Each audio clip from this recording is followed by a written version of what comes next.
प्रश्न 1। सुभाष चंद्र बोस का जन्म कब हुआ था? ए 15 अगस्त 1900, बी 23 जनवरी 1897, सी 2 अक्टूबर 1901, डी 5 सितंबर 1895। उत्तर बी 23 जनवरी 1897। व्याख्या: नेताजी सुभाष चंद्र बोस का जन्म 23 जनवरी 1897 को कटक, ओडिशा में हुआ था। प्रश्न 2। सुभाष चंद्र बोस के पिता का नाम क्या था? ए मोतीलाल बोस, बी जानकीनाथ बोस, सी गोपाल कृष्ण बोस, डी रमेश चंद्र बोस। उत्तर बी जानकीनाथ बोस। व्याख्या: सुभाष चंद्र बोस के पिता जानकीनाथ बोस एक प्रसिद्ध वकील थे। प्रश्न 3। सुभाष चंद्र बोस ने किस परीक्षा में सफलता प्राप्त की थी? ए आईएएस, बी आईसीएस, सी यूपीएससी, डी पीसीएस। उत्तर बी आईसीएस। व्याख्या: सुभाष चंद्र बोस ने 1920 में ब्रिटिश सरकार द्वारा संचालित इंडियन सिविल सर्विस आईसीएस परीक्षा पास की, लेकिन उन्होंने ब्रिटिश सरकार की सेवा करने से इनकार कर दिया। प्रश्न 4। सुभाष चंद्र बोस को किस नाम से जाना जाता है? ए आजादी के नायक, बी नेताजी, सी भारतीय शेर, डी क्रांतिकारी नेता। उत्तर बी नेताजी। व्याख्या: जर्मनी के तानाशाह अडोल्फ हिटलर और जापान में भारतीय समुदाय द्वारा सुभाष चंद्र बोस को नेताजी की उपाधि दी गई थी। प्रश्न 5। सुभाष चंद्र बोस ने किस संगठन की स्थापना की थी? ए Azad Hind Fauj, B Hindustan socialist republican army, C Anushilan Samiti, D Ghadar party. उत्तर ए आजाद हिंद फौज। व्याख्या: नेताजी ने 1942 में आजाद हिंद फौज इंडियन नेशनल आर्मी इना का पुनर्गठन किया और भारतीय स्वतंत्रता संग्राम को नई दिशा दी। प्रश्न 6। सुभाष चंद्र बोस ने किस राजनीतिक दल के अध्यक्ष के रूप में कार्य किया? ए भारतीय राष्ट्रीय कांग्रेस, बी हिंदू महासभा, सी मुस्लिम लीग, डी फॉरवर्ड ब्लॉक। उत्तर एक भारतीय राष्ट्रीय कांग्रेस। व्याख्या: सुभाष चंद्र बोस 1938 और 1939 में भारतीय राष्ट्रीय कांग्रेस इंक के अध्यक्ष चुने गए थे। प्रश्न 7। सुभाष चंद्र बोस ने 1939 में कांग्रेस अध्यक्ष पद से क्यों इस्तीफा दिया? ए गांधीजी से मतभेद के कारण, बी स्वास्थ्य समस्याओं के कारण, सी जेल में बंद होने के कारण, डी अंग्रेजों के दबाव में। उत्तर एक गांधीजी से मतभेद के कारण। व्याख्या: 1939 में त्रिपुरी कांग्रेस अधिवेशन में बोस का महात्मा गांधी के समर्थित उम्मीदवार पट्टाभी सीतारमैया से मतभेद हुआ, जिससे उन्होंने पद छोड़ दिया। प्रश्न 8। सुभाष चंद्र बोस ने अपना राजनीतिक संगठन कौन सा बनाया? ए स्वराज दल, बी फॉरवर्ड ब्लॉक, सी स्वतंत्र पार्टी, डी क्रांतिकारी समिति। उत्तर बी फॉरवर्ड ब्लॉक। व्याख्या: 1939 में कांग्रेस से अलग होकर सुभाष चंद्र बोस ने फॉरवर्ड ब्लॉक नामक संगठन की स्थापना की। प्रश्न 9। सुभाष चंद्र बोस ने तुम मुझे खून दो, मैं तुम्हें आजादी दूंगा का नारा कब दिया? ए 1929, बी 1942, सी 1944, डी 1945। उत्तर सी 1944। व्याख्या: नेताजी ने ये प्रसिद्ध नारा 1944 में बर्मा, म्यांमार में आजाद हिंद फौज के सैनिकों को संबोधित करते हुए दिया था। प्रश्न 10। सुभाष चंद्र बोस ने भारत को किस रूप में संबोधित किया? ए आर्यावर्त, बी मातृभूमि, सी स्वतंत्र भारत, डी जय हिंद। उत्तर डी जय हिंद। व्याख्या: नेताजी ने जय हिंद को राष्ट्रीय अभिवादन के रूप में अपनाया, जो आज भी भारत में प्रचलित है। प्रश्न 11। सुभाष चंद्र बोस की मृत्यु कब हुई थी? ए 15 अगस्त 1947, बी 18 अगस्त 1945, सी 26 जनवरी 1950, डी 23 मार्च 1942। उत्तर बी 18 अगस्त 1945। व्याख्या: कहा जाता है कि 18 अगस्त 1945 को ताइवान में एक हवाई दुर्घटना में उनकी मृत्यु हो गई थी, लेकिन इस पर कई मतभेद हैं। प्रश्न 12। नेताजी सुभाष चंद्र बोस का मोटो मंत्र क्या था? ए करो या मरो, बी स्वराज मेरा जन्मसिद्ध अधिकार है, सी दिल्ली चलो, डी इनकलाब जिंदाबाद। उत्तर सी दिल्ली चलो। व्याख्या: सुभाष चंद्र बोस ने दिल्ली चलो का नारा दिया था, जिससे आजाद हिंद फौज की लड़ाई का उद्देश्य स्पष्ट होता था। प्रश्न 13, आजाद हिंद फौज का मुख्यालय कहाँ था? A Tokyo, B Berlin, C Singapore, D Bangkok. उत्तर, सी सिंगापुर। व्याख्या, नेताजी ने 1943 में सिंगापुर में आजाद हिंद सरकार की स्थापना की और इसे भारत की अस्थायी सरकार घोषित किया।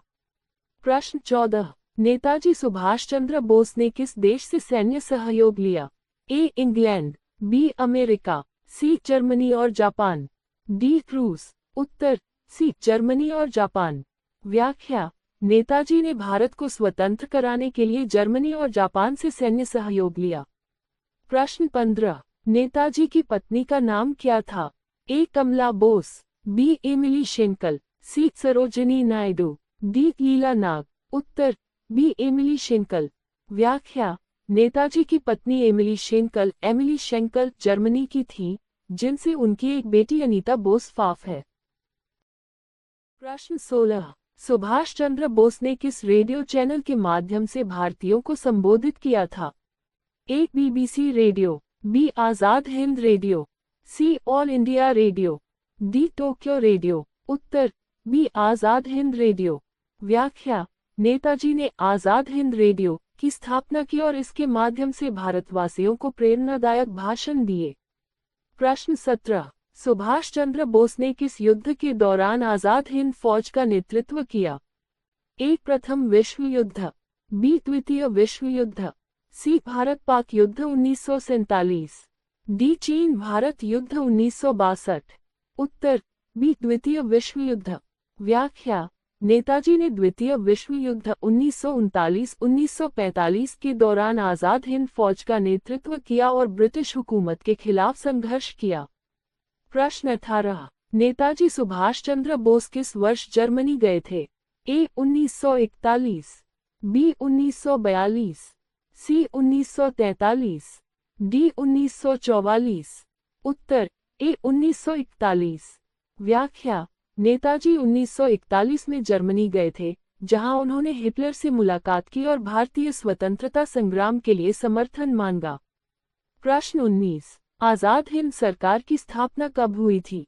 ए 21 अक्टूबर 1943, बी 15 अगस्त 1942, सी 26 जनवरी 1944, डी 30 दिसंबर 1941। उत्तर, ए 21 अक्टूबर 1943। व्याख्या, नेताजी ने 21 अक्टूबर 1943 को सिंगापुर में आजाद हिंद सरकार की स्थापना की थी। प्रश्न 20, सुभाष चंद्र बोस ने किस महिला को कैप्टन लक्ष्मी नाम दिया था? ए सरोजिनी नायडू, बी विजयलक्ष्मी पंडित, सी लक्ष्मी सहगल, डी दुर्गा भाभी। उत्तर, सी लक्ष्मी सहगल। व्याख्या, नेताजी ने डॉक्टर लक्ष्मी सहगल को झांसी की रानी रेजिमेंट की प्रमुख बनाया और उन्हें कैप्टन लक्ष्मी कहा। प्रश्न 21, सुभाष चंद्र बोस किस जेल से भागकर विदेश चले गए थे? A Andaman jail, B Howarth jail, C Elgin jail, D presidency jail. उत्तर, बी होवार्थ जेल। व्याख्या, नेताजी 1941 में कोलकाता के होवार्थ जेल में नजरबंद थे, जहां से वे भागकर अफगानिस्तान और फिर जर्मनी पहुंचे। प्रश्न 22, नेताजी सुभाष चंद्र बोस की बेटी का नाम क्या है? ए अनीता बोस फाफ, बी सुचेता बोस, सी पद्मा बोस, डी कुमारी बोस। उत्तर, ए अनीता बोस फाफ। व्याख्या, नेताजी की बेटी का नाम अनीता बोस फाफ है, जो जर्मनी में रहती हैं। प्रश्न 23, सुभाष चंद्र बोस का प्रसिद्ध नारा कौन सा है? ए वंदे मातरम, बी जय हिंद, सी भारत छोड़ो, डी इनकलाब जिंदाबाद। उत्तर, बी जय हिंद। व्याख्या, जय हिंद का नारा नेताजी सुभाष चंद्र बोस ने दिया, जो आज भी भारत की सेना और राष्ट्र प्रेम का प्रतीक है। प्रश्न 24, सुभाष चंद्र बोस ने किस वायु मार्ग से जापान जाने की योजना बनाई थी? ए जर्मनी से हवाई जहाज, बी रूस से होते हुए, सी पानी के जहाज से, डी नेपाल के रास्ते। उत्तर, ए जर्मनी से हवाई जहाज। व्याख्या, नेताजी 1943 में जर्मनी से पनडुब्बी और फिर हवाई जहाज के जरिए जापान पहुंचे और वहां से आजाद हिंद फौज का नेतृत्व किया। प्रश्न 25, सुभाष चंद्र बोस के द्वारा गठित आजाद हिंद सरकार को सबसे पहले किस देश ने मान्यता दी थी? ए. रूस, B. Japan, C. Britain, D. America. उत्तर बी. जापान। व्याख्या: नेताजी द्वारा स्थापित आजाद हिंद सरकार को सबसे पहले जापान ने मान्यता दी थी और सहयोग प्रदान किया था। प्रश्न 26। सुभाष चंद्र बोस ने भारतीयों को संगठित करने के लिए किस भारतीय समूह को अपनी सेना में शामिल किया? एक भारतीय स्वतंत्रता सेनानी, बी. भारतीय मूल के प्रवासी, सी. भारतीय ब्रिटिश सेना के सैनिक, डी. भारतीय क्रांतिकारी दल। उत्तर सी. भारतीय ब्रिटिश सेना के सैनिक। व्याख्या: नेताजी ने ब्रिटिश सेना के भारतीय सैनिकों को आजाद हिंद फौज में शामिल किया और उन्हें स्वतंत्रता संग्राम में भाग लेने के लिए प्रेरित किया। प्रश्न 27। नेताजी का कथित विमान हादसा कहाँ हुआ था? A. Tokyo, B. Taipei, C. Berlin, D. Bangkok. उत्तर बी. ताइपाई। व्याख्या: 18 अगस्त 1945 को ताइपाई, ताइवान में एक विमान दुर्घटना में नेताजी के मारे जाने की खबर आई, लेकिन इसकी पुष्टि नहीं हो पाई। प्रश्न 28। सुभाष चंद्र बोस की शिक्षा कहाँ हुई थी? ए. इलाहाबाद विश्वविद्यालय, बी. कलकत्ता विश्वविद्यालय, सी. ऑक्सफोर्ड विश्वविद्यालय, डी. कैम्ब्रिज विश्वविद्यालय। उत्तर बी. कलकत्ता विश्वविद्यालय। व्याख्या: नेताजी ने प्रेसिडेंसी कॉलेज और स्कॉटिश चर्च कॉलेज कलकत्ता विश्वविद्यालय से शिक्षा प्राप्त की। प्रश्न 29। आजाद हिंद फौज में महिलाओं की एक रेजिमेंट का नाम क्या था? ए. झांसी की रानी regiment, B. Bharat Mata brigade, C. Sarojini Naidu battalion, D. Durga Sena. उत्तर ए. झांसी की रानी रेजिमेंट। व्याख्या: नेताजी ने झांसी की रानी रेजिमेंट का गठन किया था, जिसकी कमान कैप्टन लक्ष्मी सहगल के हाथों में थी। प्रश्न 30। नेताजी के योगदान को सम्मान देने के लिए भारत सरकार ने 2021 में क्या घोषणा की? ए. 23 जनवरी को पराक्रम दिवस के रूप में मनाने की घोषणा, बी. नेताजी की जयंती पर सार्वजनिक अवकाश घोषित, सी. नेताजी के नाम पर नई सेना रेजिमेंट बनाई, डी. भारतीय करेंसी में नेताजी का चित्र जोड़ा गया। उत्तर ए. 23 जनवरी को पराक्रम दिवस के रूप में मनाने की घोषणा। व्याख्या: भारत सरकार ने 2021 में 23 जनवरी नेताजी जयंती को पराक्रम दिवस घोषित किया, जिससे उनके योगदान को सम्मान दिया जा सके।